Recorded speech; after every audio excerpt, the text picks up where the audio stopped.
Welcome to a Broken Tippet Fly Company fly tying video. Today we're going to be tying an absolute classic and one of the definitely the first patterns you should learn to tie and master if you're starting out in fly tying.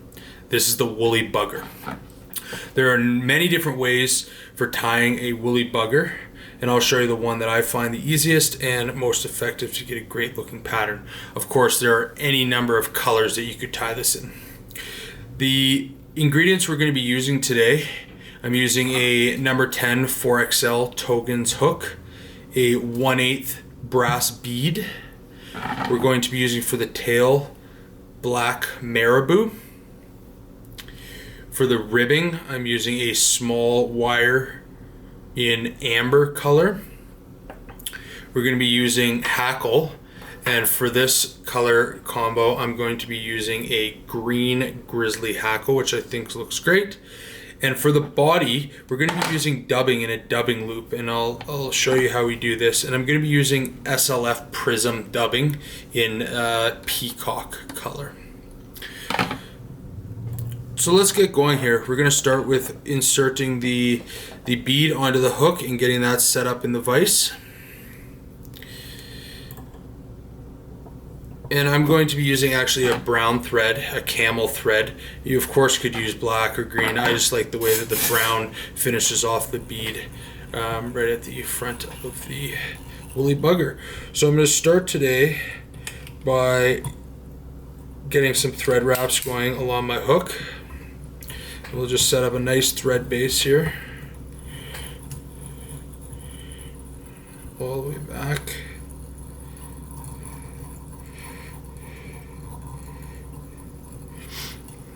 And this bead I'm using is in tungsten, so it's going to give it a lot of great weight to get it down in small streams, as I'm often fishing them in this size on a floating line. Next thing we're going to put in here is the black Marabou. So what I'm going to do is I'm going to take a Marabou feather. For a pattern this size, I don't like to include the stem of the Marabou, so often you can just tie in right at the back. But I'm actually going to pull off a clump of the Marabou fibers coming off the side, like that.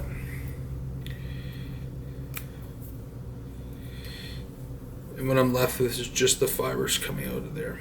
If you notice that Marabou on the ends, there's these little wispy fibers, and I just want to, if you cut them, it looks obvious that they've been cut off and it doesn't look great. But what you can do is just grab your scissors and push down and pull them off, so you get nice uniform fibers coming off the end of your woolly bugger Marabou tail.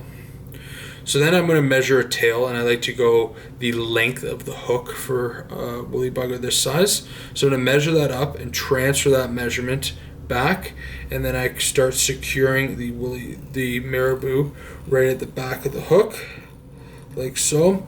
And then I can just work my way forward, starting to create a little bit of that body using the rest of the Marabou. And I'll trim off some of these butt ends here, and then I can just finish that off like so.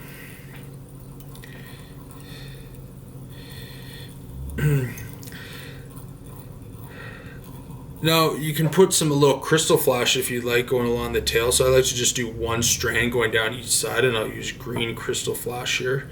So what I can do is, if I lay over one side, do a couple wraps to secure it, and then flip that over to the other side and have it coming back down the other side. And I'll just secure that there, and I'll cut it to be about the same length as the Marabou tail, like so. Next, I'm going to tie in my copper wire, and I can just start that going on the hook, secure that well all the way down. The next thing I'm going to attach is my hackle. So this is where a lot of different woolly bugger variations or different variations in tying style.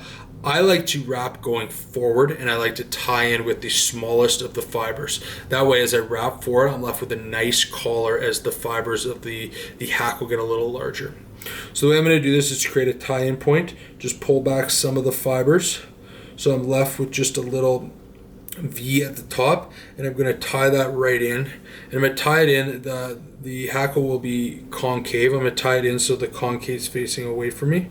And I'm just going to secure that all the way up the body and bring my thread back. So now I'm left with my hackle as well as my copper wire sticking out the back of the fly. Now what we need to do is do the body.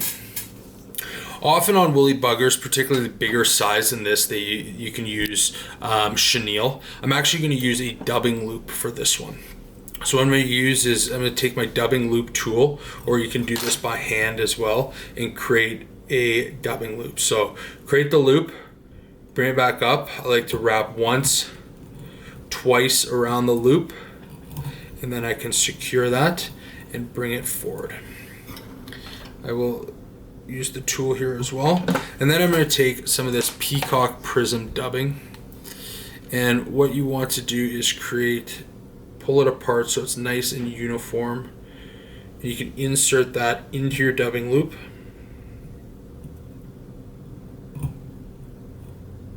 Do a little bit more there.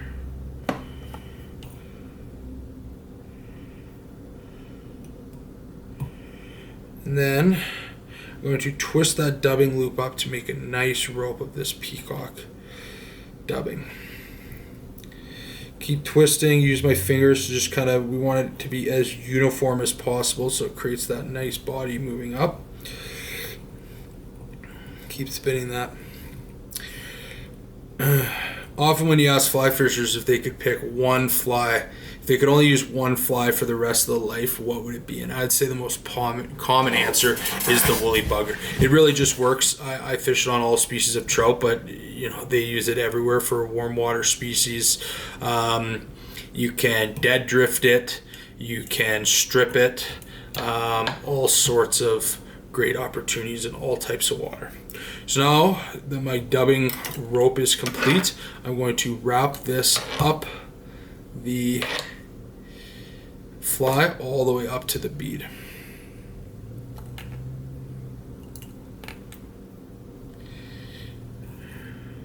Now I didn't quite make it, so all I need to do is create another dubbing loop. So I will secure and cut that one off.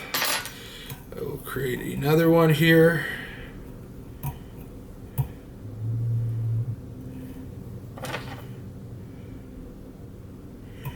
And we'll do the exact same thing. Grab some of my Peacock dubbing, insert it into the dubbing loop, twist it up,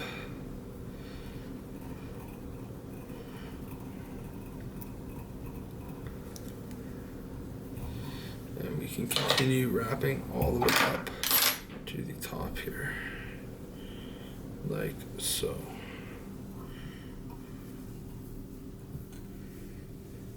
Now just secure that off with a couple wraps of my tying thread, and then I can clip off the remainder of that dubbing loop now that it's secure. So now we've done the body. Now what we're going to do is wrap the hackle forward, followed by the wire forward, and the wire really gives the body a little bit of segmentation, but also just adds durability to the fly by covering up that hackle. So we're going to wrap the hackle moving forward. We want nice spread out wraps with an even consistency of those hackle fibers as we move all the way to the front.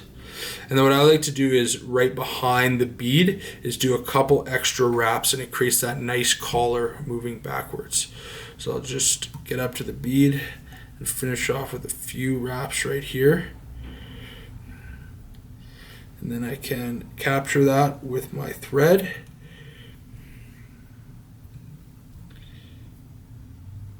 Make sure I got a secure connection there. You can clip off the remainder of that hackle.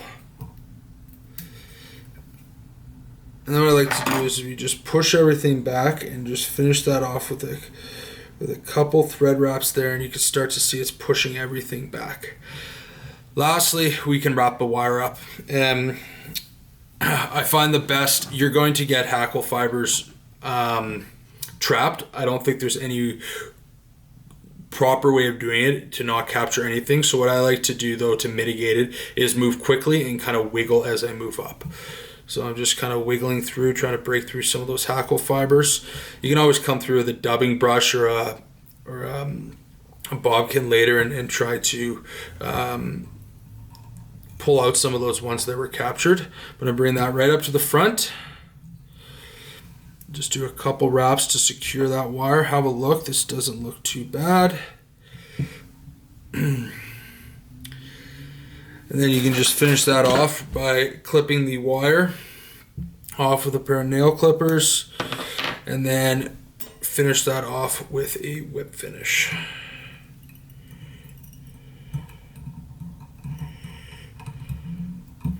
And that's it.